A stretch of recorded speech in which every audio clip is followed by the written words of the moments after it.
Go live, Hunter, and then click on the slide there. Dr. Choi, good save.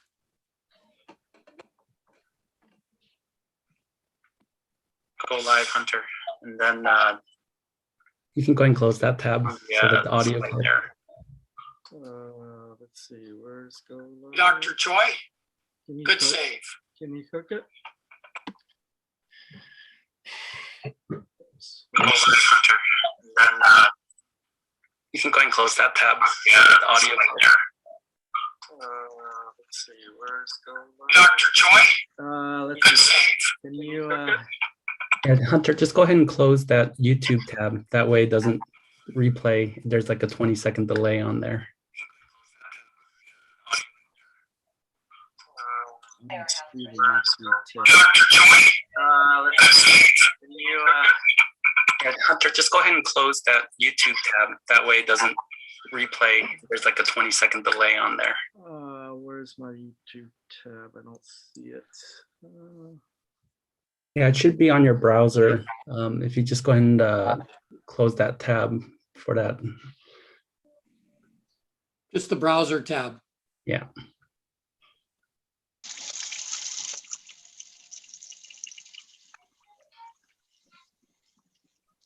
I think we're there. So if you want to put up the screen, we can begin. So welcome everybody to another San Marino City Club meeting. Yes, we are webinaring it again. Hopefully in a couple of months, we'll be able to return to live meetings. I think we've got a pretty good show for you tonight. Most importantly, we'll give you updates as we get closer to live meetings. Only in California does red mean go. I learned that the other day. Normally green is my color. Tomorrow's St. Patrick's Day. For those of you who celebrate, happy St. Patrick's Day. And with that, we'll begin our meeting with the Pledge of Allegiance. Monica? Can everyone please stand and place your right hand over your heart. Ready, begin. I pledge allegiance to the flag of the United States of America and to the republic which stands one nation under God, indivisible, with liberty and justice for all. All right, at this time, I'd like to introduce Louis Pastis, who will introduce our first speaker. Louis. Thank you, Kelly.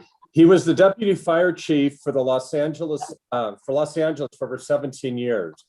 He's been the fire chief of San Marino since 2016, a highly respected and steadfast leader of our community. It is my pleasure to introduce to you Chief Mario Rueda. Thank you very much, Louis. Thank you, Kelly.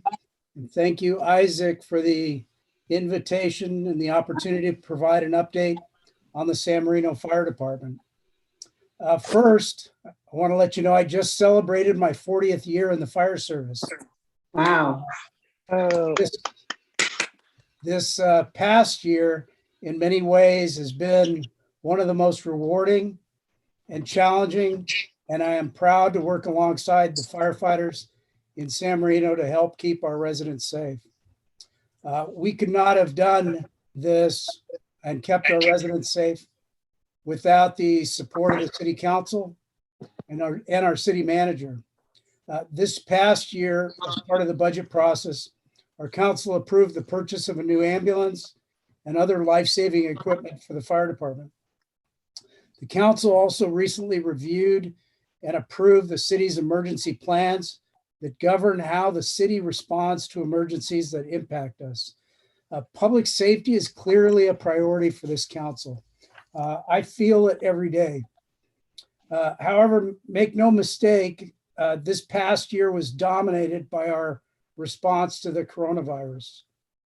Briefly, if I could take you back to this past year, I recall on February 28th of last year, we saw our first COVID case in Los Angeles County. That same day, I had an opportunity to address a Rotary luncheon whose members, when I started talking about the dangers of a possible pandemic, I think they thought I was crazy. This was a time when a pandemic was unbelievable to everybody at that point. In March, our city council proclaimed a local emergency in our city. The city's emergency operations center was activated, and the resident support hotline, which has proved a lifesaver, was put into place to meet the needs of our residents. Also in March, the Los Angeles County Department of Public Health issued the first of its many safer at home orders that we've all read and seen. On March 31st of last year, the fire department responded to its first suspected COVID-19 patient, a very sick resident with classic symptoms, difficulty breathing, burning up with high fever, chills, aches, and pains. And this was the first of 88 residents that San Marino firefighters have transported to the hospital with very serious life-threatening conditions. Our city, unfortunately, has had 359 residents infected with the virus, and tragically, 9 people have died. This past year has been very stressful for the fire department. In the beginning of the pandemic, if you recall, much was unknown about how the virus transmitted. Significant protocols were put in place to prevent firefighters not only from contracting the disease, but to keep from infecting patients during responses. Even with these protocols in place, several firefighters contracted the disease. Fortunately, none of those resulted in serious injury. I'm honored to be part of this department, and it's because of what I've seen and the stories I've heard about our firefighters. If you recall a few months ago, during the surge in December, a resident in the early morning hours, a resident with a terminal illness was experienced just severe abdominal pain, couldn't stand it anymore, and called 911 for help from the fire department. But due to the surge taking place at that time, really the patient nor the family had any interest in going to the hospital. But our firefighter paramedics, in consultation with our base hospital, Huntington Memorial, carefully administered medications intravenously. They waited with the patient to make sure that the patient remained stable after giving them the drugs. And while waiting, the paramedics made several calls to arrange transportation of the patient to their doctor's appointment in the morning. I heard this story from one of our nurses that works with our department because she was so touched by the care and compassion displayed, the treatment provided, and the above and beyond care that was provided to one of our residents. It still touches me when I talk about it. But lastly, I did want to share some exciting news. Although we've had 35% of our San Marino residents vaccinated, which is really excellent news, we do have a population of people that are senior, elderly, and they can't get out of their house. So we've worked with the Los Angeles County Department of Health to be part of a program that will vaccinate homebound 65 and over senior San Marino residents. We applied several months ago to be a vaccination center here in San Marino for our residents, but as everybody's seen the shortages, the dosages never arrived, and the training we put in place, the preparations were not for a larger vaccination proposal, but we persisted. This is a much smaller effort, but important nonetheless. All of our firefighters have been trained to give the vaccine. We'll go to the residents' houses and provide that vaccine, and we should start as early as next Monday. This has been a long time coming. The specific program, again, is for our most vulnerable homebound seniors. that were identified by our County Department of Public Health. If you have any questions or know somebody that might be eligible over 65 and homebound, you can contact us at our resident support hotline. It's 626-300-0731. And again, I thank you for this opportunity to talk about this past year in the fire department and an exciting new opportunity for us to support our residents and help keep them safe. Now I'm available for any questions if you have them. Can you give Chief the number for the resident support hotline again? It is 626-300-0731. And they can contact the support hotline if a member that's listening now knows of an individual who might qualify. That is correct. We will track them down on our list, cross-reference them with the county list. And if they're not on there, we will look to see if they qualify for this program and hopefully get a shot in their arm. Great, excellent program. Thank you, Chief, for the update. At this time, I would like to introduce Jim Tripodis and Susan Jakubowski, our membership committee, who will introduce some new members. Yay. Hi, everybody. I'm Jim Tripodis, and I am a co-membership chair with Susan Jakubowski, and I am going to introduce two of our new members.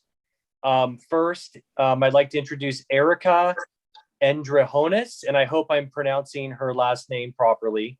If not, maybe Kelly or Susan can correct me. But Erica is currently the president / superintendent of Pasadena City College. And she previously served as the president of Los Angeles Valley College. Erica attended Cal State Northridge, and she earned her master's and PhD in history from USC, where she wrote her dissertation on the history of cookbooks in post-World War II America from 1945 to 1960. Erica has also served as a chair of the California Community College Athletic Association Board. And she's also served on the boards of the California Community College Women's Caucus, co-chair of the California Community College LGBTQ Caucus, and co-chair of the National LGBTQ Presidents in Higher Education. Erica and her wife, Martha, have a daughter, Ava, who's almost 16 years old. And Erica loves to cook, and she wishes she had more time to quilt. That is my introduction for Erica. And I'm also going to introduce Linda Waugh. Linda has been a San Marino resident for over 20 years, and she grew up in the Imperial Valley. She's retired currently, but prior to her retirement, she was a technology manager, and she's currently elected trustee of the PCC Board of Education. And she has a BS and MBA from Cal State LA, and she enjoys, her hobbies include sewing, knitting, piano, and bike riding.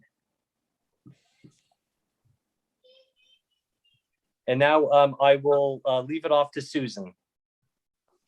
Okay, thank you. I would like to introduce two gentlemen. I see one on the screen, so hopefully we will be able to get the other when I get there. I'd like to start with Sergeant Naved Qureshi. He is with our San Marino Police Department. And last year, your board voted to have a new style of membership, and this is an association. So he is here this evening representing the San Marino Police Officers Association, where he is the president. This group was formed to develop ongoing communication with one another, with the executive staff at City Hall, and to do outreach in the community with schools and Boy Scouts and Girl Scouts and other groups. It should be noted also that our new member was named, this was not what you gave to me, but I certainly remember attending, Officer of the Year. I believe it was 2 years ago, right? Yes, yes, thank you. And we are so proud of his service to our city. And he and his wife are the parents of, I love this term, a mischievously handsome 3-year-old son. And at the end of next month, we'll be expecting their second son, who I'm sure will be mischievously handsome also. Thank you so much for joining us, and we look forward to your involvement as we move forward. Thank you. Next, I would like to introduce Brian Howarth. He is, well, here's an interesting introduction to Brian. If you've been driving through town over the last few months, you saw the large inflatable Halloween display around City Hall and the library. You saw the magnificent Veterans Day display at Lacey Park. You either received or heard about our program with seniors receiving holiday poinsettias and Valentine's cards. All of this with Brian arriving in October as our community services director, where he oversees our recreation department and library. Quite a bit for just a short time here. Brian received his undergraduate degree in geography from UCLA and his graduate degree in urban planning from UC Irvine. Brian and his partner, Derek, have 2 adorable 10-year-old sons, and we are delighted that he is joining the City Club. Thank you. Thank you, Susan and Jim, and welcome new members. It's very exciting to have new members, and some of you I actually know. So even better to, when we get back to real life, we can meet in person and actually talk to one another. And at that time, I'll show you all the secret handshake. Can't really show it tonight, but you'll get it at some point. Anyway, at this time, I'd like to introduce Ed Tom, who's going to present our big check. Can you see me? Of course. Okay, great, but I cannot see myself. With spring around the corner, the San Marino City Club is proud to present a $500 donations to the San Marino Little Leagues. So we hope you guys will have a lot of fun. Thank you. All right, and Daisy, are you on? Yes, thank you so much. We appreciate all of the generous community backing that we get, and this is just such an amazing donation. So thank you so much. We just to give you just a quick synopsis of what's going on with us. We just started our preseason games this past weekend. All the kids are on the field. It's been a little tricky trying to follow all the COVID protocols and, you know, getting the kids to wear masks all the time and doing all of that, but it's really come together, and it's just amazing to see all the kids out there after a year of not being able to play. So we're just so excited. We have over 300 kids playing this year between baseball and softball. We have 2 pretty big juniors teams, which is such a nice thing to see for the older kids going into high school next year. You know, we're really hoping to keep those kids on and try and get the baseball program growing for the high school. So we've been working a lot with Coach Milan, the varsity coach. He has come out and done clinics with every team from the T-ball level all the way up to juniors. So that's something we started last year, just really trying to get him involved and the high school involved, just to try and grow the program all the way to the high school level. So that's something we're really proud of. So Thank you again so much. It's such an honor to be here with all of you, and we really appreciate the donation. Thank you for coming, Daisy. I know that speaking on behalf of myself and a large number of members who have had children go through the program and coached in the program, that what you're doing is special. And the only thing I can really say is that, do you think the kids who are starting to play this first year for Coach Pitch are going to be able to play without wearing a mask? No, mandatory masks at all times. Awesome. Thank you again. Yes, thank you all so much. It's an honor to be here. All right. And moving right along. See, we've got this all planned, I think.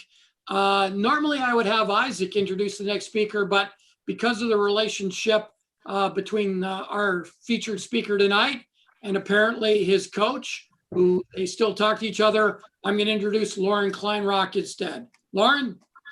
Thank you. Appreciate it. Before I introduce Steve, I'd like to say, first of all, I've had a lot of time to work over the years in fire and police, and you guys do a great job. We really appreciate everything you do. Second of all, I'd like to thank our membership committee who's out there working hard to get new members. The check that you saw presented, that comes from the money that we get from people who join the club. So we appreciate anybody who has done that very much. I've also been given a note that John Lucas, who is an amazing guy, I just spent some time talking with John the last week. John is 98 now, and he's had the I guess it's good and bad news, because John is a bright guy in his own right, but he shares the birthday with Albert Einstein, so somehow he gets overshadowed a little bit on that one. But happy birthday, John. And now, as was said, Steve Park, man, Steve and I go back a ways, and it is my pleasure to have had the chance to work with Steve. Steve played well. Steve, I'll go through the straight introduction first. Steve Park, as an internal medicine physician for Kaiser Permanente, longtime San Marino resident, and he is our featured speaker, obviously. Steve grew up in San Marino. He attended Carver Elementary School, Huntington Middle School, and San Marino High School, graduating in '93. Now, when Steve got to San Marino High School, quite frankly, he was kind of a pretty skinny kid. And I didn't see him smile much tonight when I was watching, but he had a nice smile and a quick smile, and just a great kid to work with. Anyway, so Steve gets to San Marino High School, and what am I going to do, me and Steve? What am I going to do at San Marino High School? And he liked athletics, so he figures maybe he'll go out for football and baseball. And he does that, and he makes the teams. And it was, I think, a pretty good choice, because Steve earned all CIF honors. Now, CIF is a governing body of athletics in California. And the southern section, of which San Marino is part of, is the largest one by far. It's larger than the federations in all but 7 or 8 whole states, for that matter.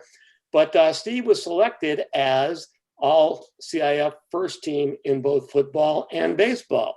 So that turned out to be a pretty good choice for him.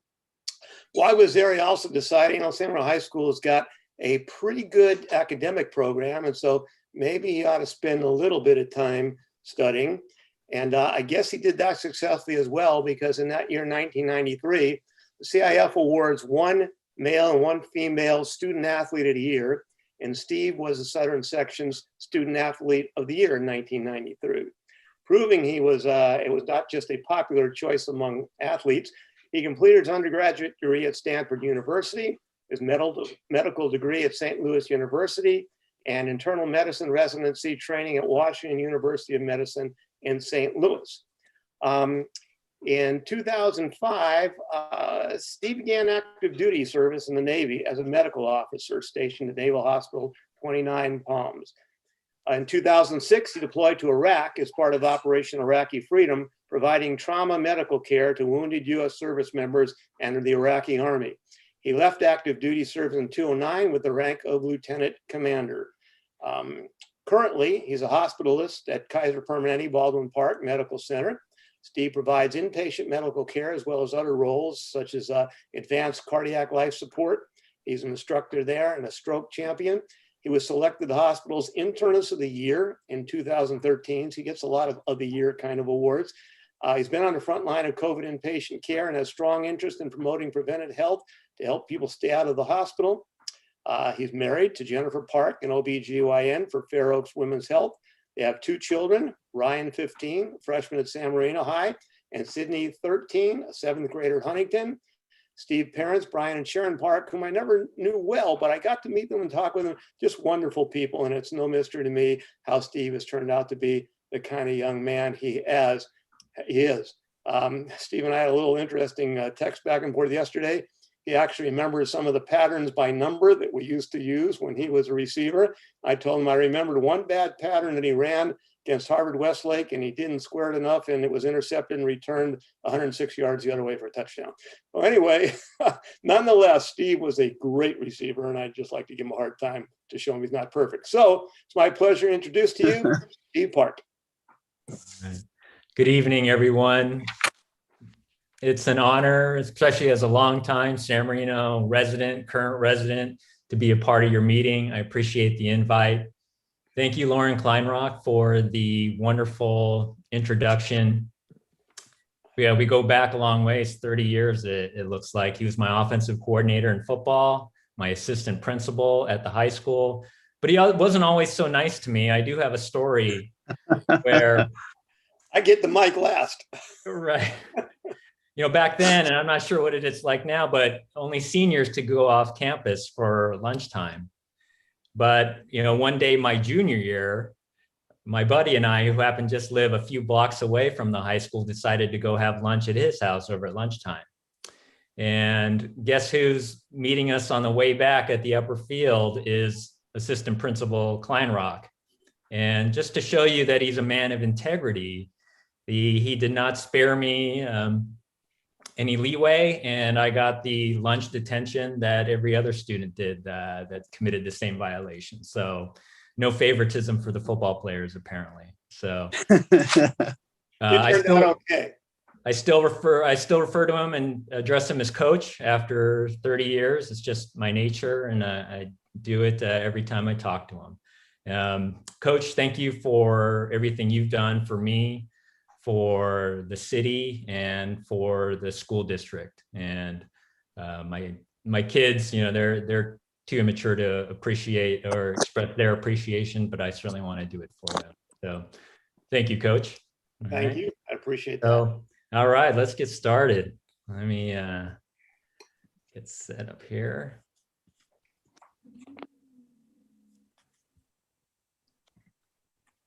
All right, hopefully everyone can see my PowerPoint here.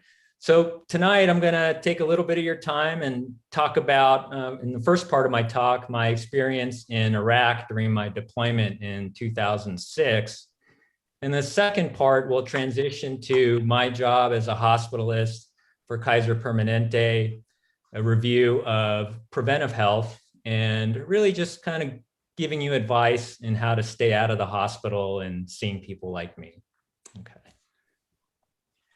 Just want to start by introducing my family. Coach already mentioned my direct family. So my parents are in the middle. They actually moved to San Marino in the early 70s and thus started my life here.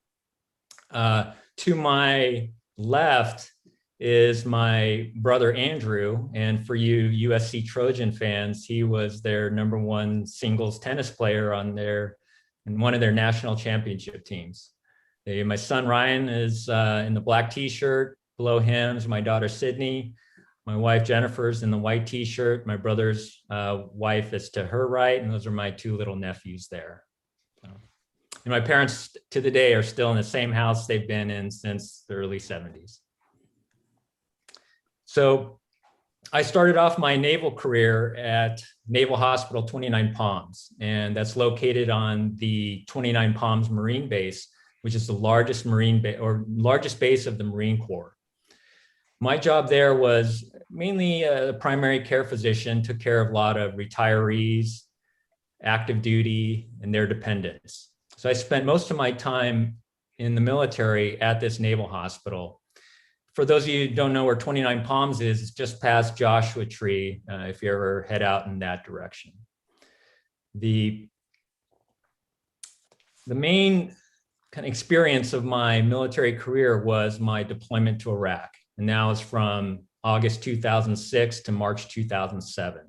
I took part in Operation Iraqi Freedom.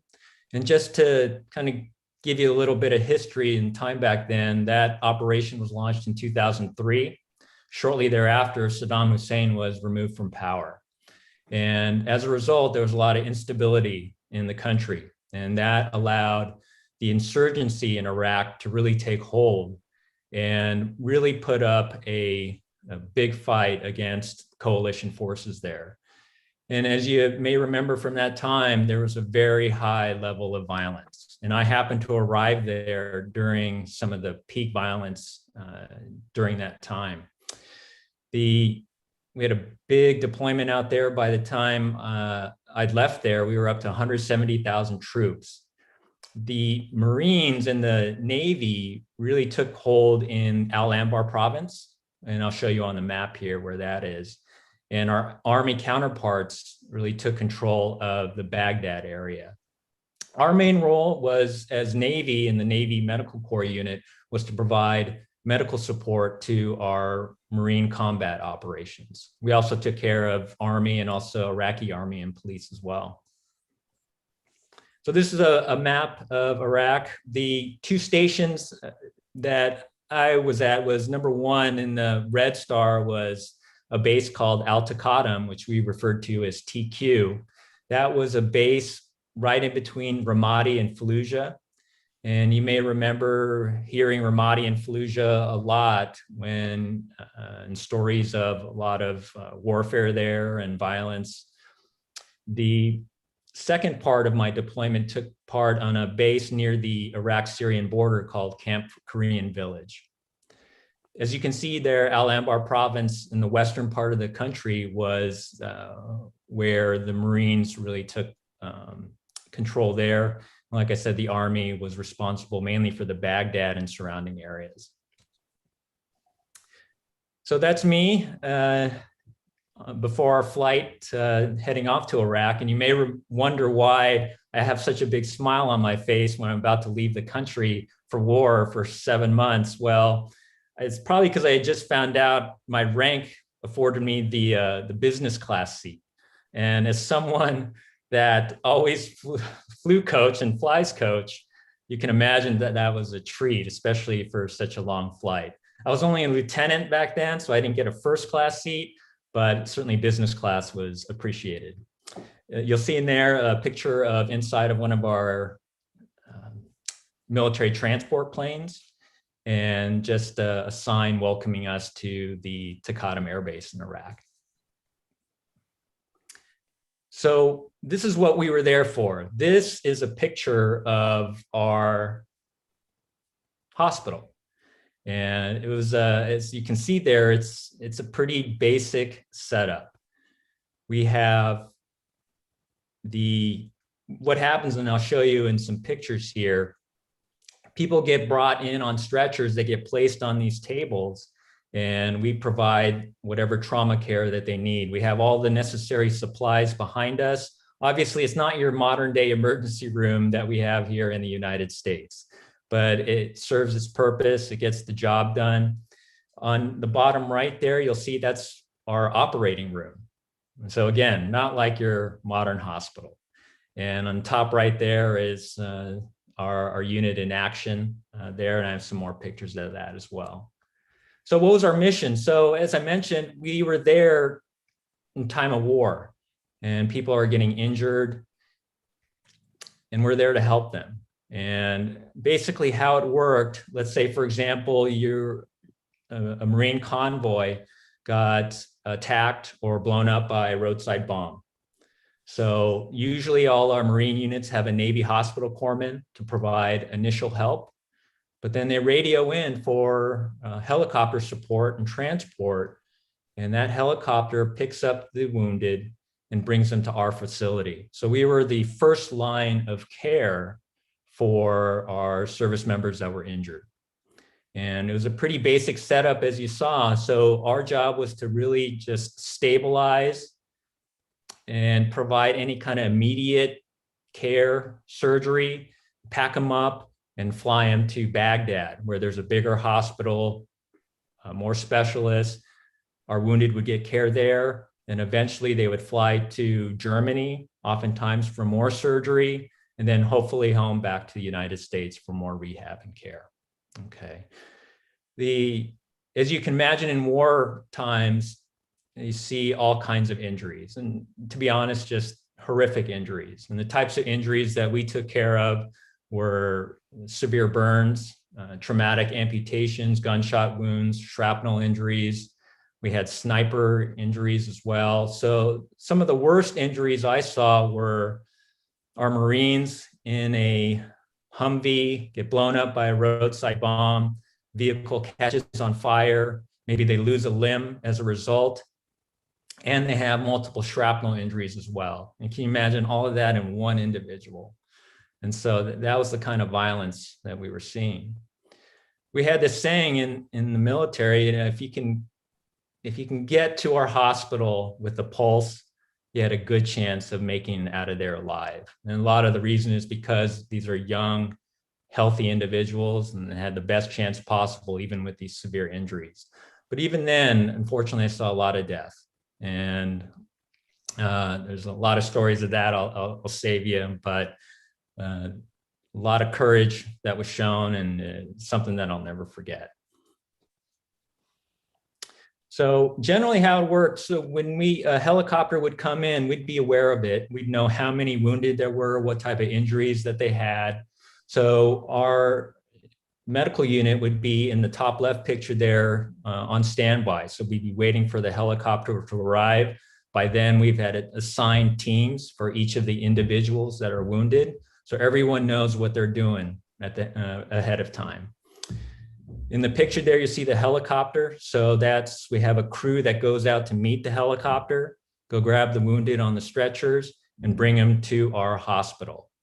On the bottom left there, you'll see that every one of our medevac helicopters are accompanied by a helicopter gunship escort, which is a pretty cool thing to see. So on the right there, these are actually real pictures of trauma care going on.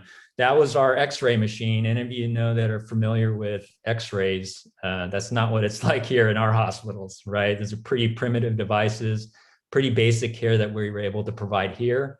But eventually, like I said, we stabilize, provide them whatever surgery they need, and pack them up so they can get off to Baghdad.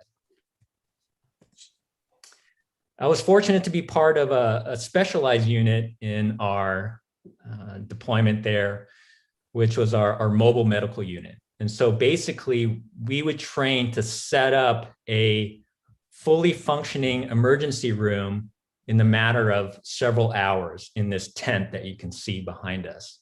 So we'd be able to go out actually outside of the base, outside the wires, we called it, and deploy, set up these tents, set up about a 5-bed emergency room, and also a separate tent that had an operating room in it, and provide care that way. And these are some pictures of the drills that we had for that. So what was it like living on base? So we basically lived in these, what we call cans. They're almost like these metal storage containers that you see. Bottom right shows what it was like inside, pretty basic, not a lot going on there. Our base was subject to mortar attacks. So you can see that's why all those concrete barriers on the top right that you see that surrounded our living quarters. On the bottom left there, that's our bathroom station. As you can see, the universal sign for a bathroom. And to be honest, this was actually a luxury, because on my other base that I was at in Camp Korean Village, we didn't have these. We just had porta potties that we had to use full time for 3 months. So imagine that. What do we do in our free time while we was there? So there was a lot of working out. As you can imagine, you're just waiting for traumas to arrive. They come and go, and there's not a lot to do in between. So there's a lot of working out. Got to spend some time on the shooting range. They had volleyball courts, and you can see there's low-flying helicopters surrounding you. So that was an interesting experience. I have a a Blockbuster picture there, because you may remember back then, Blockbuster would mail you DVDs to your house and you would mail them back in the envelope. But believe it or not, Blockbuster actually would ship DVDs to our bases in Iraq. So I credit Blockbuster for that. You'll see in the top left there, the alcohol is not allowed on deployment except for one day, and that's the Marine Corps birthday. So that's a picture of me with the Heineken, best tasting Heineken I've ever had. So that was our one drink during our 7-month deployment. So we got around. Helicopter flying was a unique experience for me. That's a CH-53 helicopter of the Marine Corps up top. I flew that several times. It's a beautiful helicopter. I'm not one to get motion sick, except for these rides here. So imagine sitting on the edge of the helicopter, the bunch of equipment about a foot from your face, oil dripping down on your head. That's what life was like flying in a Marine helicopter. Another unique experience was sandstorms. So this is a picture of a courtyard in my base in Camp Korean Village on a nice day on the left. Same camera, same courtyard during a sandstorm. So that's what it looks like. Pretty amazing experience. All right. So I often get asked what the dangers or the hazards were out there in Iraq. So I had mentioned mortar attacks. So those happened on a pretty frequent basis. For those of you who never experienced it, it's an amazing sound when you hear a mortar going over your head, something you'll never forget. Fortunately, our base was so expansive that rarely would anything be hit, but there were some casualties at times. Before I got there, I heard a story of a Marine helicopter pilot who was killed by a mortar in the porta potty. So I actually saw the wall and the shrapnel damage to that. So occasionally they did get lucky in causing casualties. Scattered throughout the base, you have these concrete bunkers. That's the picture on the bottom right, where you hear a voice on the intercom system calling out incoming, incoming. And you basically have a few seconds to try and duck in one of these concrete bunkers for safety. All right. I mentioned the helicopter flights. So I happened to be in Iraq when there was a rash of helicopter downings. And so you can imagine we're thinking about that every time we go up in a helicopter. And this is just a list of the various helicopter downings during that time while I was there. And another story I had was we did take care of enemy combatants. And of course, there's some hazard in that. All our enemy combatants that were under our care were blindfolded and handcuffed. And the unique part about that was we had a Marine escort. So if I would be taking care of an insurgent, I'd have a Marine escort by my side with a rifle pointed at him. And if there was any attempt to do something to me or him, he would yell a code word. And that was my instruction to hit the deck because he might be firing his rifle. So that was definitely an interesting experience. I lived with a couple Navy dentists during my deployment there. So that's the top left. You can see the picture of the mean looking molar there. So I guess that's some dentist humor for you. You may notice that I'm wearing a handgun on my side there. So even though we were medical care, everyone gets issued a firearm. So again, not part of my everyday practice now. So a unique aspect of military medicine. On our flight back, our first stop in the United States was Bangor, Maine. And we were greeted by a group of volunteers that come out to greet all the active duty service members returning from Iraq, Afghanistan. So that's an amazing welcome from them. Anytime, day or night, they're there to help greet us, waving flags. So super appreciative of them.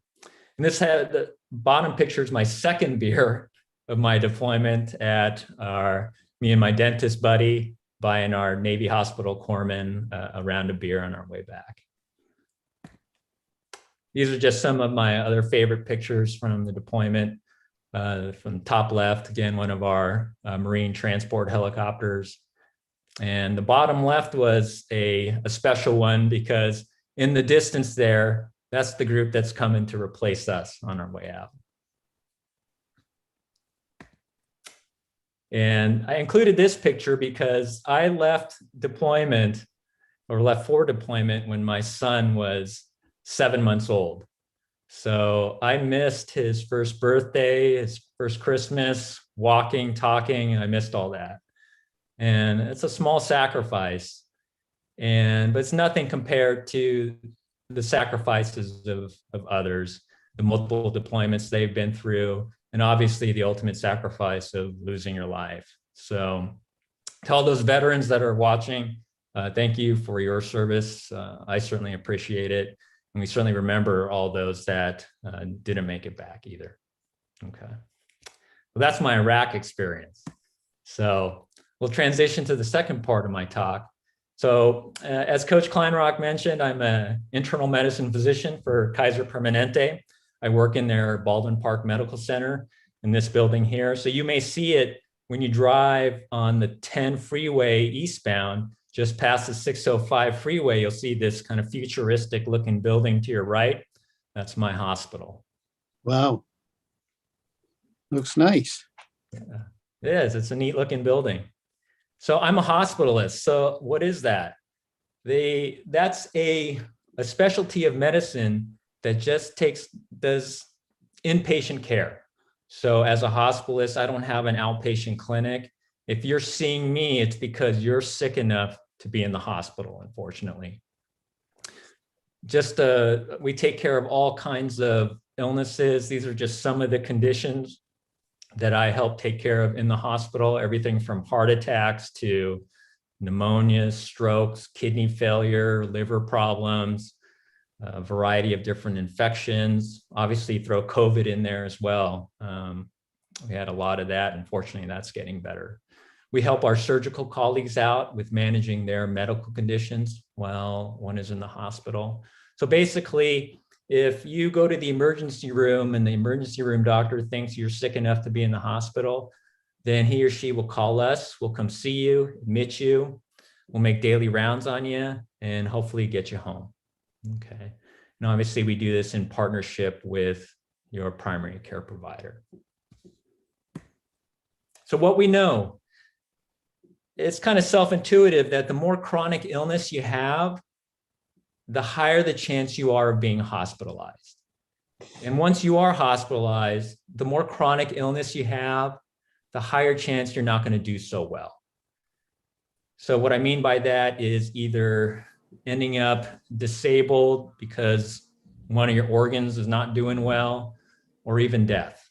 So our whole experience with COVID during this past year has really confirmed this, that those with more conditions had a higher likelihood of being hospitalized, and those with more conditions tended not to do so well. So that's why I wanted to take this opportunity to really focus on what we can do to help prevent chronic illness, and hopefully the ultimate goal of decreasing your likelihood of being in the hospital.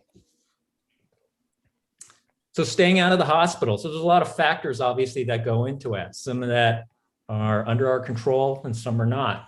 So obviously we want to focus on what we can control. And that encompasses a lot of different factors, most of which you can see on the screen there. Each of these topics could be an hour-long talk. So I'm just going to provide a brief overview and really just hopefully bring out points of discussion for you and your healthcare provider. Over this past year, we've been focusing on COVID. We all have been, either trying to prevent getting it, or if you got it, trying to recover from it. Okay, and maybe as a result of that, we've put other aspects of our health on the back burner. So hopefully as a result of this talk, all of us will take a step back, review our personal health, see if we've lapsed in any of these factors here, and hopefully I can spur you to take some positive action for yourself. Okay. All right, so let's start with cancer screenings. So most of the recommendations I have here come from what we call the United States Preventive Services Task Force. And they provide a broad set of guidelines, including cancer and among other things. So I encourage you, if you ever have the time, to look that up, and I'll go through a lot of them here tonight. Okay, and this is just one major set of guidelines. A lot of organizations have their own set of guidelines, which vary a bit. So just understand that. So your provider may have a certain preference for a certain set of guidelines, but this is just to get a conversation started.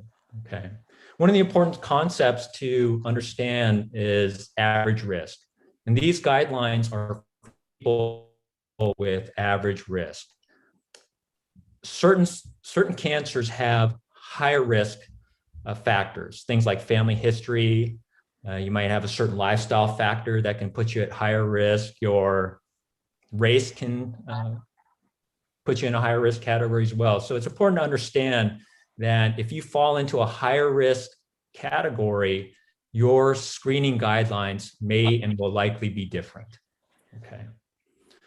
And another important concept to think about when we discuss cancer screenings is, when do you stop, right? At some point, the risk of screening actually can exceed the benefit.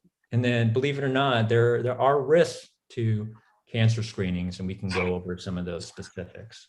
And kind of a general rule of thumb in cancer screenings, if your life expectancy is less than 10 years, then the benefit of screening may not outweigh the risk. Okay, again, point of discussion for you and your provider. All right, colorectal cancer screening. So most colon cancers start off as little small polyps.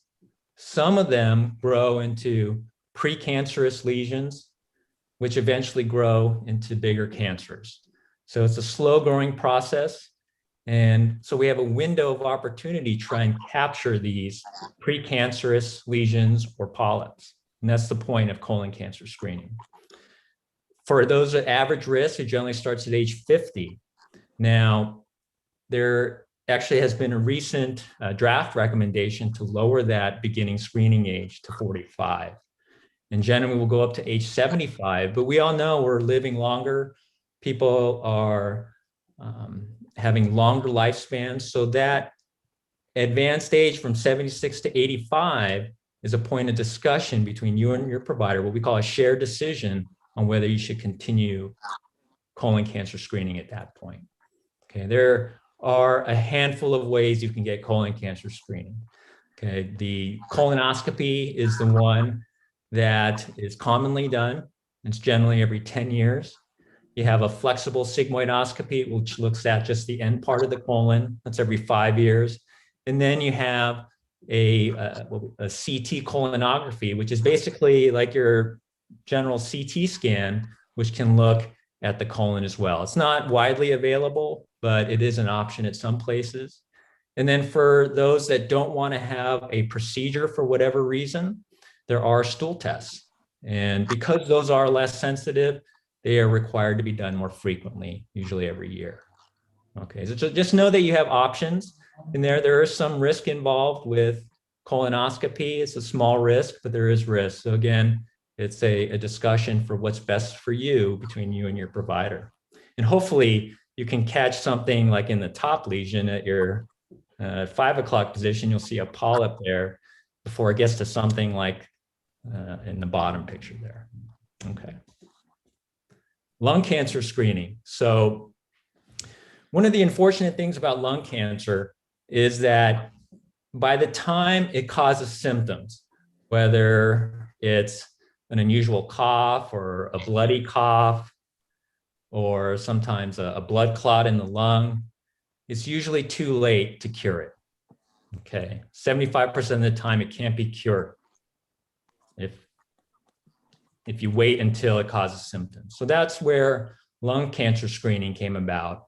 And the general guideline at this point is if you're between the ages of 50 and 80 and you have a 20-pack year smoking history, and you're still smoking, or if you quit recently in the last 15 years, it's recommended you get a CT scan, what we call a low dose CT scan of the chest. And that's what these pictures are on the right, except for the bottom left, which is a plain chest x-ray. The other three are CT scan images. Okay, much more sensitive than a plain x-ray in picking up lung cancer. Okay, so again, the bottom left picture is just a plain chest x-ray. You can see a mass there on this one, but oftentimes you can't. Some lesions you can see on CT that you can't see on the x-ray. Okay. Breast cancer screening. So the general guidelines from the U.S. Preventive Services Task Force is every other year biennial screening mammograms from the age of 50 to 74. Now, this is the one cancer screening that has a wide variety of different recommendations based on the organization it's coming from. And a lot of organizations actually recommend yearly mammogram screening. So it's important for all the women out there to have that discussion with your provider on which screening strategy is best for you. So between 40 and 49 is a less clear cut, but I can tell you in real practice, there's more and more women that are getting screened for breast cancer in their 40s. Okay. Once you're 75 or older, the evidence is not so clear. And the topic of breast self-exams. So breast exams are by itself are not an adequate means of breast cancer screening. Okay, but obviously if one were to find a lump or something unusual or a change in your breast, certainly you'd want to get that investigated further. Okay, and there are a whole host of things that can put someone at high risk for breast cancer, things like I have listed here, a coexisting cancer like ovarian cancer or family history or certain gene mutations. So those would necessitate a different screening strategy. Again, that's something you should talk about with your provider. So prostate cancer screening. So it's more controversial than your other cancer screenings. And the reason why we say that, it's commonly said that men with prostate cancer will usually die of something else other than the cancer itself. And so therefore, screening can be controversial. Now, the general guideline here is between the ages of 55 and 69 to get a PSA-based screening, and that's a PSA is a blood test. And that's again, a discussion between you and your provider, because what can happen is the treatments for prostate cancer, if you were to find it, there can be risk involved. They can lead to certain problems afterwards. And therefore, if it's something that may not have really caused you a lot of harm anyway, is it worthwhile to look for in the first place? So again, but no one likes to live with any kind of cancer, even if it's thought to be really slow growing. So again, that's why it's a discussion between you and your provider. It's generally recommended every 1 to 2 years if you do choose that strategy. And one of the previously recommended ways of doing digital rectal exams is typically not used to screen anymore. Okay. I'm just going to mention these other cancer screenings just for completeness sake. They don't cause a lot of hospitalization or but I will mention that liver cancer screenings for those that have cirrhosis of the liver for any cause, or you have a chronic hepatitis B infection, you'll want to get an abdominal ultrasound every 6 years to look for what we call hepatocellular carcinoma. So you can see there a picture of a liver with a mass inside. Cervical cancer screenings every 3 years, generally from the ages of 21 to 65.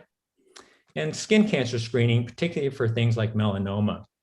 We use an ABCDE kind of mnemonic to help figure out what skin lesions might be more worrisome than others. So as you can see here, if you have an asymmetrical lesion or one that has an irregular border, or if there's different colors involved, or if you have a certain diameter, which generally will say like a size of a pea or 6 millimeters, or if it's a changing lesion, it's something that you'll want to get checked out by your provider. And for those with fair skin or a lot of sun exposure, you should consider getting a good yearly skin exam by your provider. Now, there are some non-cancer screenings that are recommended in our field. So one is an abdominal aortic aneurysm. And you'll see on the picture to your right, the abdominal aorta is the major blood vessel that runs through your body. Now, it can become aneurysmal or dilated and increase your risk for a rupture, which is a life-threatening event. So it is recommended that any men between the ages of 65 and 75 who have ever smoked get at least a one-time ultrasound to evaluate for this. Osteoporosis is another important non-cancer screening. We see a lot of hip fractures in the hospital, and generally it's in our older patients who have had some kind of fall or an accident, and hip fractures can cause a lot of morbidity, and it's something that can be somewhat preventable. So there are recommendations to have bone mineral density screening, usually with what we call a DEXA scan. And that's for women 65 and older, or women less than 65 who have certain risk factors like I list here, smoking, family history, or on steroids for some reason. But it's also recommended for men as well who have certain risk factors. If you're on certain kind of hormone treatments for prostate cancer, or you have low testosterone levels, or you're on chronic steroids, then you should be screened for osteoporosis as well. Things like blood pressure, it's an easy screen and be done at least annually. And diabetes screening should be done, particularly those who are at risk. So our overweight and obese patients should be done every 3 years. Now, hot off of the press, that actually age 40 number is being reduced to age 35 in the Preventive Services Task Force latest draft recommendation. The ADA, which is the American Diabetes Association, does recommend starting at age 45, even in those without risk factors. Okay. So vaccinations, that's become a hot topic lately, as you know. So our COVID vaccinations, and Dr. Campbell did a great talk last month on COVID, so I'm not going to spend a lot of time on this, but just know that we've had a lot of deaths, as we all know, in the US, and it's 535,000 and counting. But now we have more and more weapons to try and prevent and treat COVID. And the vaccines, as you've heard, are very effective, particularly in preventing severe disease that will lead you or cause you to be in the hospital, or even one to cause death. So my advice to you and all of you, if you haven't had your vaccine yet, is to get it.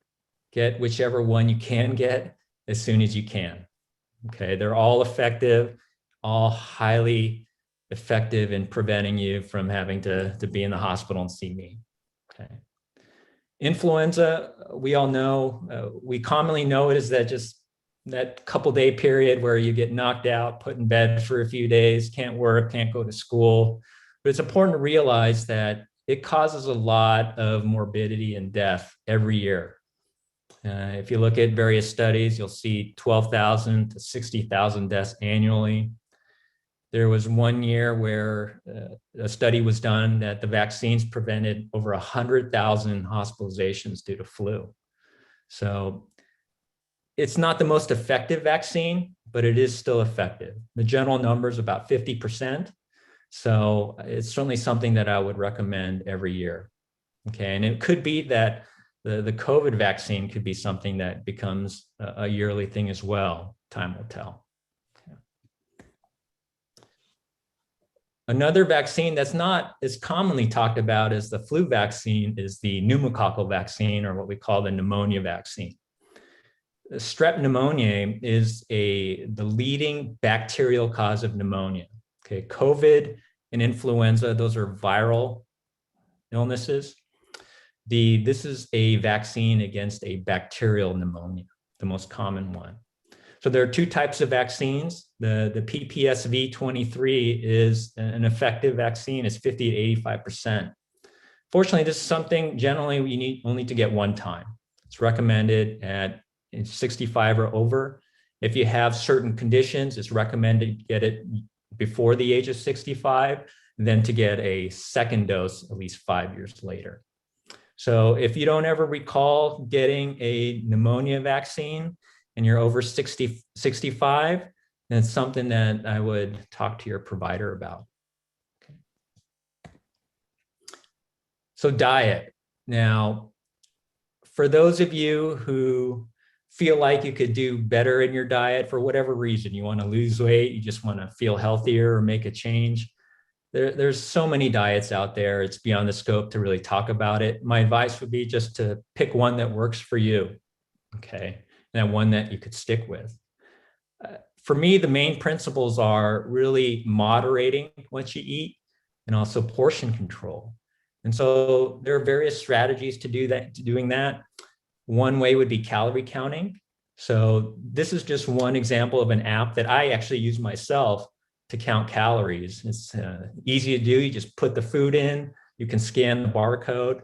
And I would suggest doing this for a couple weeks just to get an idea of your calorie intake, how much calories are in certain foods, just to teach you and educate you about portions and how many calories you're taking in on a typical day.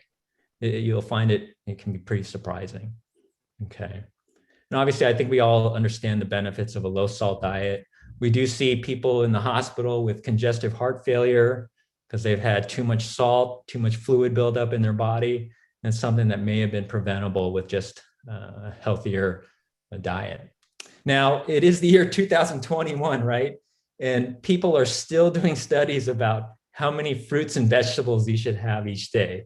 And so this is just an article that was put out pretty recently about saying 5 fruits and veggies a day was most optimal, more specifically 3 vegetables and 2 fruit servings. So just keep that in mind, 3 and 2.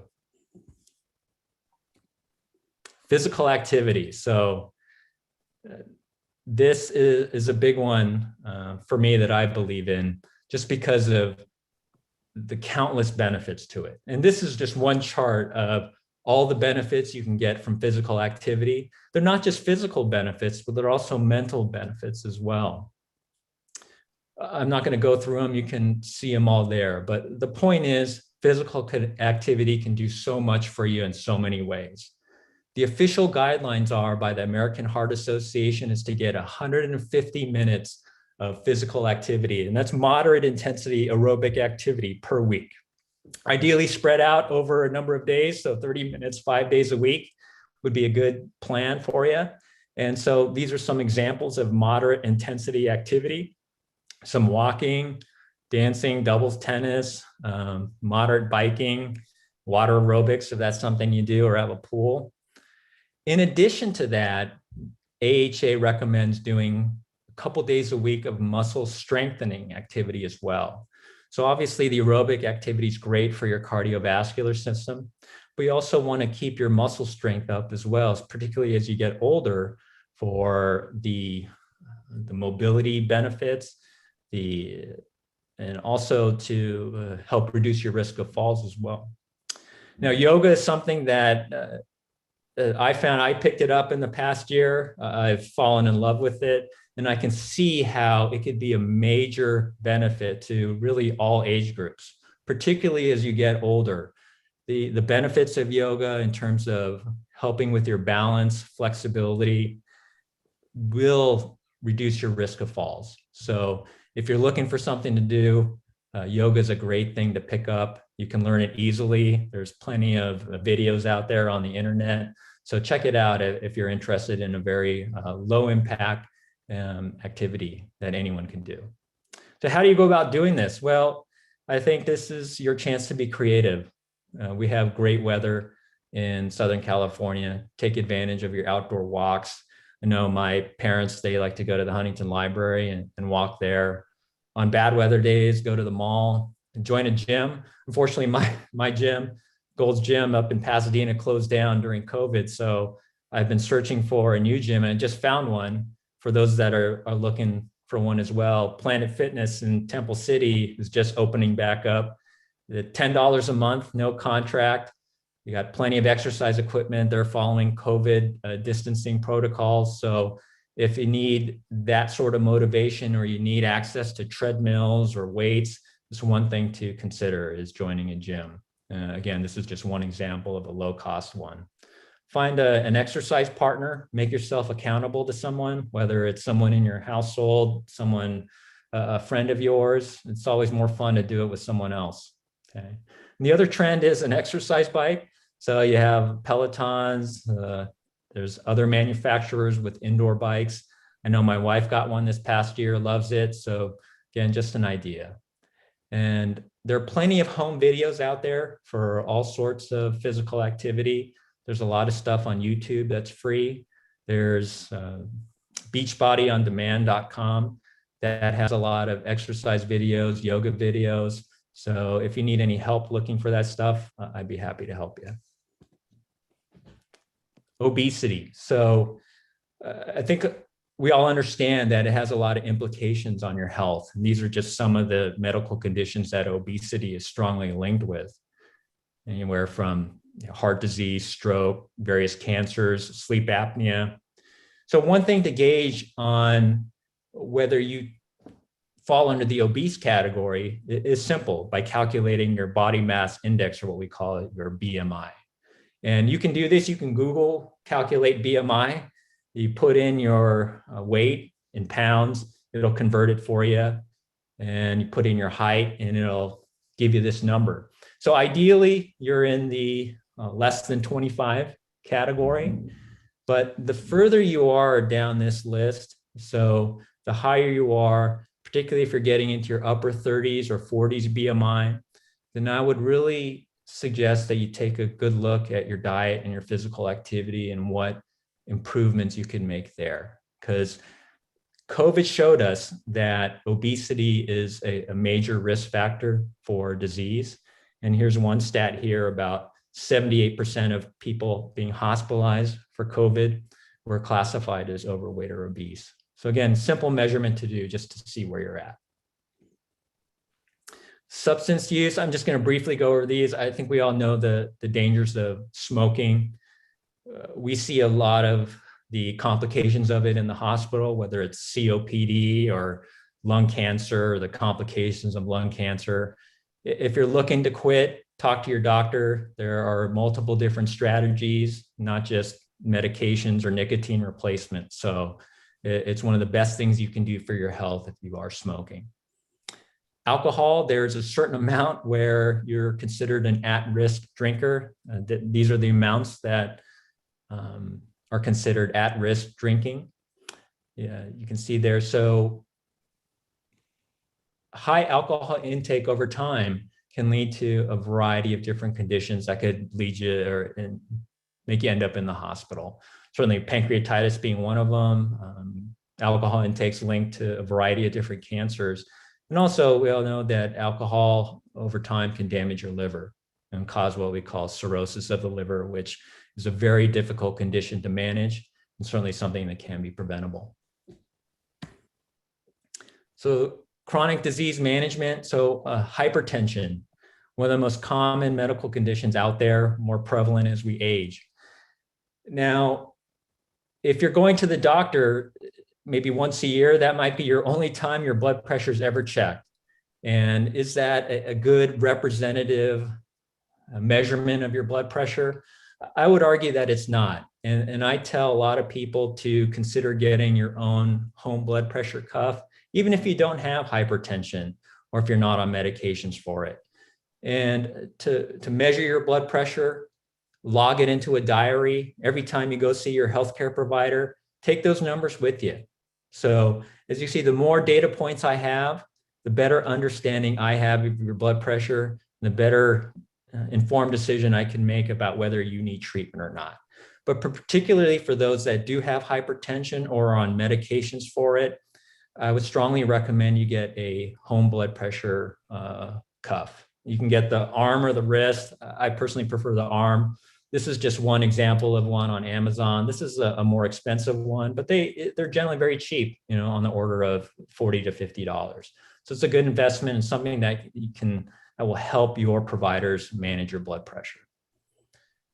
diabetes, that very serious health implications for those that have poorly controlled diabetes. And that includes heart disease, stroke, kidney failure, which can often lead to being on dialysis, blindness, and a whole host of infections. So work with your provider, check your sugar like you're supposed to, or you can see if you're a candidate for a continuous glucose monitor, get your hemoglobin A1C checks every 3 to 6 months, and work closely with your physician on getting that under control. Okay. One common question we get is whether aspirin is something I should take. Now, for those that have had a heart attack or they've had a stroke, chances are you are on an aspirin unless you have a major reason not to be. But a lot of you haven't had those. So it is a reasonable question to ask, should I be on an aspirin? Now, research has shown that there are certain people that would benefit being on a daily aspirin. So as you can see here, if you do not have known cardiovascular disease already, if you're between the ages of 50 and 59, if your 10-year cardiovascular disease risk is over 10%, then the benefit of being on an aspirin outweighs the risk. And as you can see, for ages 60 to 69, that's kind of a shared decision. And then over age 70, it's not so clear cut. Now, how do you figure out that cardiovascular disease risk, that 10-year risk? Well, there's a calculator that the ACC, that's American College of Cardiology, in combination with the American Heart Association. It's something you can look up online as well. You plug in variables like male, female, your age, your cholesterol, your blood pressure, whether you're on treatment for hypertension. You can see all those factors here in this box. And this was just one example. I plugged in some variables here. A 55-year-old woman, those cholesterol numbers, on treatment for hypertension, not smoking, but a diabetic, her risk came out to 10.9%. So she is someone that we would consider putting on a prophylactic aspirin, okay, to help prevent a cardiac or a stroke event. Now, aspirin is not without its risks. So that's why it is an important thing to discuss with your provider, not necessarily do on your own, because it does have risks for intestinal bleeding, bleeding in the brain. Those risks are small, but they are risks. So again, worthy of a discussion. So I just want to end on a few tips for you. So medications, they're like an internist scalpel. So we put a high focus on prescribing the right medicines, the right dosing, and for the right indications. So every time that you are prescribed a medicine, it's important for you to understand why you're being prescribed that. The other part of that is for how long, right? Oftentimes it's misunderstood that a medication should be indefinite or lifelong when it really is not meant to be. A perfect example is antacid therapy for like an ulcer in your stomach or acid reflux. Those often get prescribed without a clear end date. So have that discussion. Every time you're prescribed something, is this something I need to be on for the rest of my life or for a defined period of time? Med compliance is a big issue and a big problem, right? We're all human, we forget. Find yourself ways to remind yourself to take your medications. So there's different ways to do it. There's apps that can do it, alarms, just a simple thing about putting your pill bottles in a certain place where you'll see them. So compliance is an important thing. You can imagine you're prescribed a blood pressure medication, but you don't take it. And you go to your doctor's office, your blood pressure's high. So what happens? Oh, you get prescribed a second blood pressure medication, right? You're not compliant with that. You go in, your blood pressure's still high, you get 3. So now you're on 3 blood pressure medications when really you could have just been on 1 if you had been reliably taking it. So you can imagine the importance of that. You want to refill your medicines on time, avoid lapses in your medications. And it's always a good, maybe whether it's yearly or even more often than that, to sit down with your provider, bring all your medicines with you and go look at each and every one of them. Go, do I really need to be on this? even as an internist, I'm a big believer in the less medications, the better. Okay. So make it a good habit of reviewing all your medicines on a regular basis. So if you are unlucky and you end up in the hospital someday, so here's some tips for you, okay? Coming from the other side of the equation.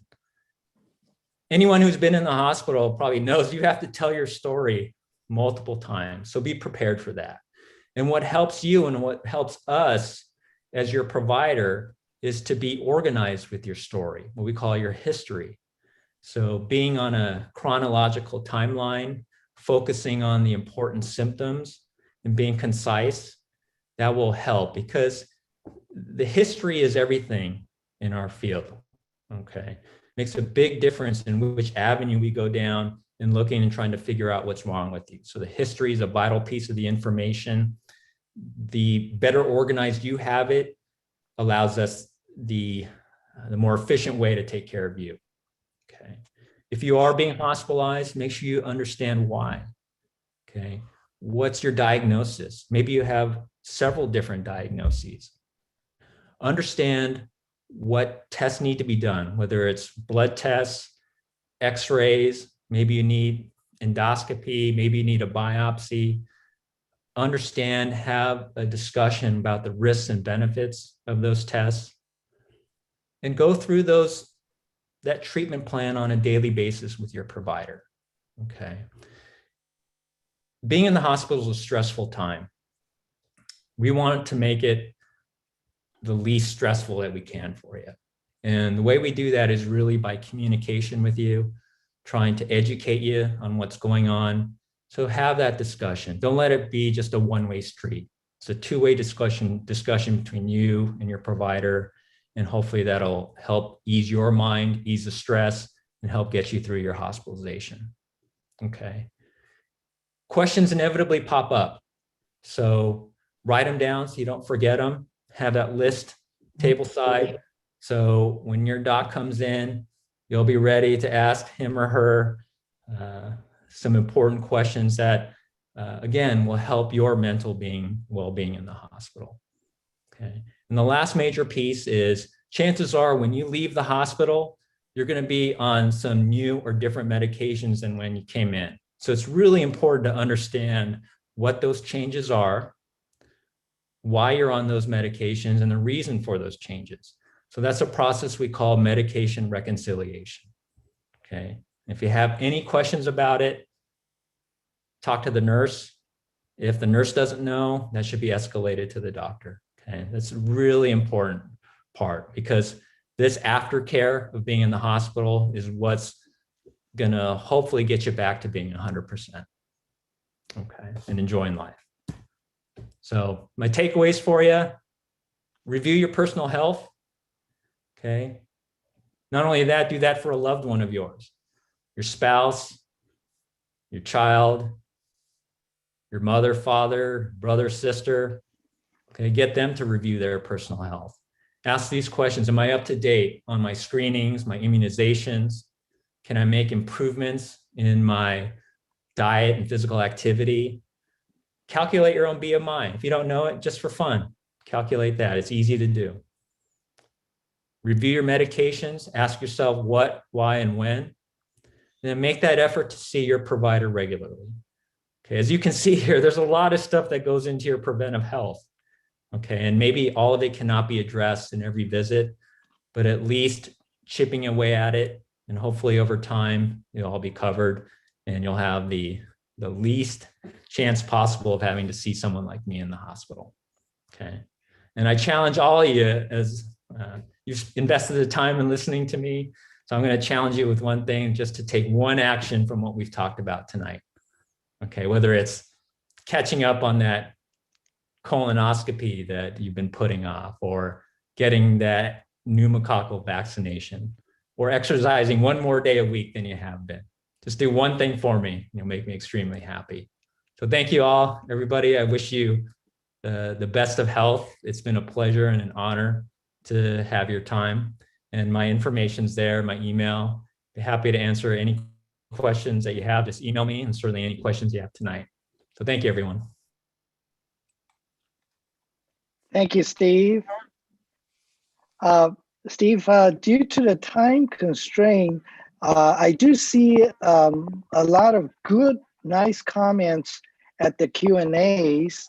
If you get time, you can go over it. Question-wise, I think there isn't any other than one question regarding shingle. Do you have any comments on the vaccination of shingles? Yeah, so I would encourage it. In terms of, it's easy to do. From vaccination standpoint, the lack of vaccination increases your risk of developing shingles. And shingles is something that, although we don't really see much in the hospital, we have had instances where someone gets such a bad rash, causes so much pain that their pain requires inpatient control, okay? Or another instance might be you get what we call a secondary or super infection of a shingles rash that ends up being with a bacterial infection that needs antibiotic treatment. So I would recommend it. It's generally well tolerated. It's something that you should have a discussion with your provider about, whether it's an option for you, but in general, it is something I would recommend. Wow, thank you. Thank you. Again, the presentation is so practical, and thank you for the health maintenance advisory that you've provided to us, as well as your military experience. That was awesome, and thank you for your service. And I think we are all getting quite a bit out of this, the session that we have. And with that, City Club would like to present you with an award. This is a speaker's award that we've given to all our speakers, although it's not as glorious as your military decoration, but I think that's pretty nice. Beautiful. We will deliver to you later on, but this is the plaque that you will be receiving. And so we really appreciate your time to come to us at the City Club. And also, I wanted to remind our audience that next month we will have former director of Huntington Botanical Garden, Jim Folsom. Jim has retired, but he's willing to come back and share with us his legacies at the Huntington, as well as what he's been doing after retirement. So that's going to be very interesting and very exciting to hear from Jim. And we also have a short update from Dr. Lena Richer regarding our school district, what is going on, for about 15 minutes. And with that, Kelly, take it away. Great. Want to thank you, Dr. Park, for giving us a very exciting talk. I'm definitely going to check out beachbody.com to see what it can do for me. Hopefully, I'll improve a little bit. I do want to shout out to John Lucas again. Happy 98th birthday, John. Dan pointed out it was your 99th Pi Day, but 98 years, way to go. Hoping that tonight's lesson for the rest of us pays off. And until next month, I wish you well and a happy St. Patrick's Day. And with that, I bid you good night. Thanks, Steve. Night all. Thank you. Thank you all. Thank you. Good night.